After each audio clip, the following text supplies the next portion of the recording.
Hello everybody and welcome to a very eventful episode of Bofuri episode 5 anime review. I got a bit of the cold so my voice is a little bit dead. That's not going to stop me from... This show's really fun. I feel like I might be in the minority. Nah, probably not. A lot of people are having fun with this. I think that's the general consensus I get from this show is it is fun, and that's a good way of describing it. Anyway, yeah, they finished up the second event. In this week's episode, we met some more friends, I assume, as opposed to just our dynamic duo the whole time. It's good to have a wider variety. They need to, you know, meet more people and that's what they are doing. I'm enjoying it. She's busted. Maple's busted. She does some things, and it's just like, yeah, that's ridiculous. Fix it. Like, it's a thing that a regular gamer wouldn't assume you could do, because she's new to this. She's like, well, I can do that, and she can do it. It's crazy. I like it. Anyway, let's jump into the episode and see what went down and everything. Let us do this. We open up where we left off at the end of last week's episode. They've just been confronted by this samurai lady who, in this opening bit, basically decides, yeah, there's two of them and only one of me. Probably not going to win this whole fight. She zooms off. Sally zooms off after her. Maple doesn't zoom. She heads in their direction as well. You know, zoom might be a bit of a wrong statement. But then she fights Sally for a bit in a 1v1. It's pretty cool. It's not very long though, because they're interrupted by Maple, who is shield surfing across the sand dunes like it's The Legend of Zelda: Breath of the Wild. That's the only game I can think of that had shield surfing in it. So there's that. There probably are other ones. None came to mind. They all get sucked into a quicksand whirlpool like it's that one dungeon area in Pokemon Black and White. I got all these references for days, son. And then they wake up and the three of them are chained together like your dad's porno collection. And then basically they find out if one of them dies while they're chained up, they all die. So, you know, hey, we better work together. We get her name. She's Kasumi, and I'm like, yeah, Samurai Kasumi. That seems like that makes sense, you know. They explore the dungeon a bit. Maple falls over and headbutts a medal, and she's like, oh, sweet medal. And it's like, all right, fair enough. I'd like to think that Maple's head is just spawning medals, because didn't something similar happen in last week's episode? She like fell off a cliff and then a medal appeared. Something similar to that. Later on, some giant snails just about. So they're not enemies though. They're like an obstacle. Like they're like, avoid the giant snails because you can't kill them, and they do. They like leap into like a sword leaping skill. I forget what she called it. But they like doing that to get more height so they can get to the escape. All's good. They find the treasure chest.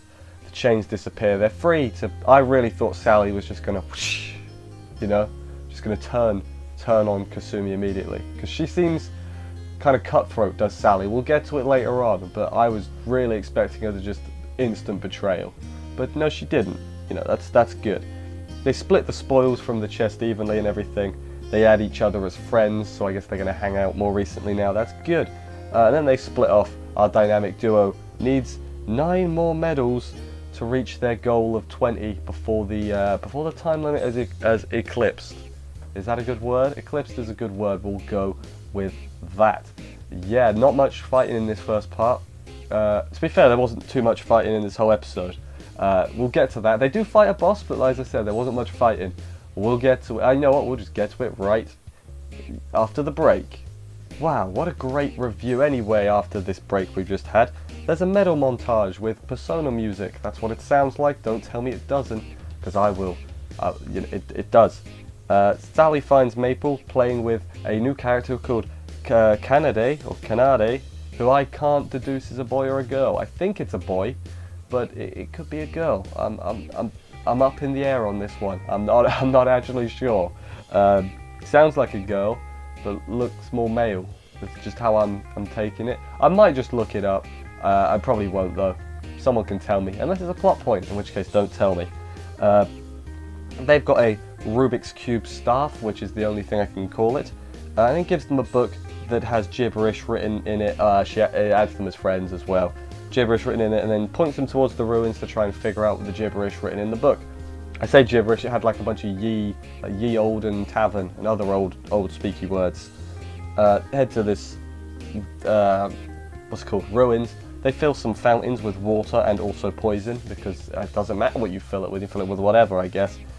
Sends them to an undersea area where a boss appears. It's a giant squid. They can't attack the giant squid because the main body is out in the ocean, so they have to actually like either ranged attack or go out and attack it. Maple can't do that, so she has a better plan. I'm going to use my Hydra to poison the sea to just kill everything in the sea, and it works. It just kills the boss. Sally's even like, oh well, that was easy, I guess, you know. She looked a bit disappointed. And I was like, yeah, you know. Then they get teleported to a shiny coral reef where there is a medal. I guess it's a coral reef, it looks sort of like that. Like Finding Nemo. I don't remember if there was a coral reef in Finding Nemo. I assume there was. After this, the GMs are up in their GM room and they're like, look at what she's done again. Look at what she did, guys. She's breaking this game in half. Like, it's not fair. I'm surprised we haven't seen any other full-on defense characters other than Maple, because you'd think they would see what she's done and be like, I'm gonna do that too. But you know, like a fan club. Oh, I could see them doing that actually.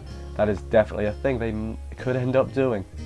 They need 2 more medals in 1 day, so they deduce they have to PvP. I say they deduce. Sally's basically like, I'm gonna go kill some fools. You stay here and guard the stuff, which is fair enough. She wrecks some fools, as my notes say. She's terrifying. Oh Sally. Oh Risa.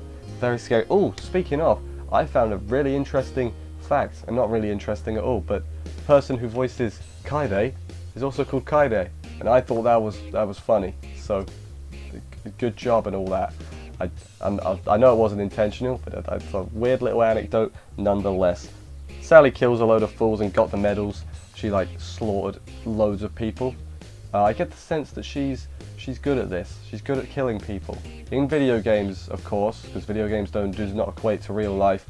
Learn it, politicians, but that's not what we're here to talk about today.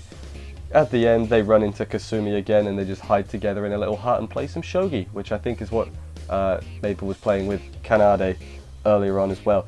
Did like they set up like a poison barrier so the people thought it was like a boss dungeon, but no, it's just Maple hiding. End of the event, good old stuff. They have a good old time. My notes spelled that completely wrong, but that's fine. Maple's like, I had a really good time. She decides the skill she's gonna get. So, also she was like training the kids, the pets. They are basically kids. The kids. She was training the kids while Sally was out committing mass murder. Now Syrup, who is the tortoise, can turn giant, and Maple learnt a floating skill. I forgot what it was called, but now she has a giant tortoise that she can ride on and fly through the sky and drop acid rain on people. It's like a flying acid fortress, and I love it. It's literally the greatest thing ever. Sally and Kasumi are just looking there like, what the hell has she created? We have created a monster, and it's genius. I love it. I want to see Maple versus anyone. Maple needs to find someone that could actually damage her, like properly. Like, need to do that. Someone told me, by the way, I don't remember what it was, a couple weeks ago I think, that hey, the HP and the defense are different, so she's still only got like 20 HP or whatever. So yeah, she needs to up that a little bit, but she won't, she'll just up defense. Like, at what point do you stop upping defense? Like, at what point is it like, right, you're at the max now, there's no point. Then again, it's not like she's Googling the strongest, like the most optimum stats. She's just like, yoink. And that was the end of the episode. That's where we got to. I'm having so much fun watching this show. It's just so enjoyable to watch. I'm having a great old time. Anyway, thank you everybody for watching this review. I hope you enjoyed it. If you did, consider subscribing and liking, commenting and stuff. It'll help me get over my sickness and then I can be better and all that other good stuff. I will see you next week for another episode of this. And bye guys.